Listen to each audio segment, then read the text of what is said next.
जीतेगा भाई जीतेगा, टेबल फैन छाप जीतेगा। क्या गरीब का बेटा वार्ड सदस्य नहीं बन सकता है? लोग कहता है पैसा वाला ही चुनाव लड़ सकता है, गरीब नहीं लड़ सकता। लेकिन इस साल के चुनाव जात पात और ऊंच नीच से उठकर हमें अपना मतदान करना है। वैसे व्यक्ति को चुनना है अपने वार्ड में जो हमारे सुख दुख में हमेशा शामिल हो, हमारे समाज में हमेशा उपस्थित।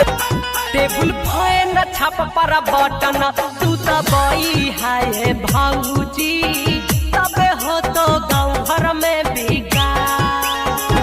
टेबल फैन छाप पर बटन तू दबाई है भाऊजी, तबे हो तो गाँव भर में विकास। आपका मोहर कहाँ लगेगा, फैन छाप जहाँ रहेगा। हर जोर जुल्म के टक्कर में संघर्ष हमारा नारा है, भय मुक्त अपराध मुक्त जात मुक्त हमारा नारा है। एकता हमारे पंचायत की जान है, विकास ही हमारी पहचान है। लाखों हंसी आपके नाम पर कर देंगे, हर खुशी आपके नाम पर कर देंगे। जिस दिन कमी हुई आपके सेवा में बता दीजिएगा, हम उस दिन अपना पद त्याग देंगे। जाति धर्म का भेद नहीं, मानवता धर्म हमारा है।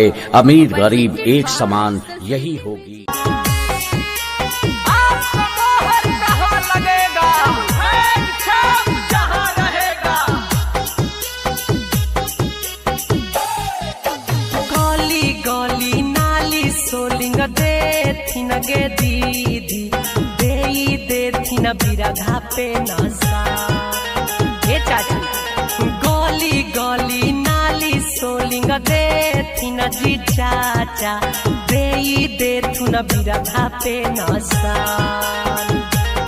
टेबल फैन छाप पर बटन तू दबाई है भाऊजी, तबे हो तो गाँव भर में विकास। नोट पर ना वोट बर्बाद करिए चाची, अगे नोट पर ना वोट बर्बाद करिए चाची।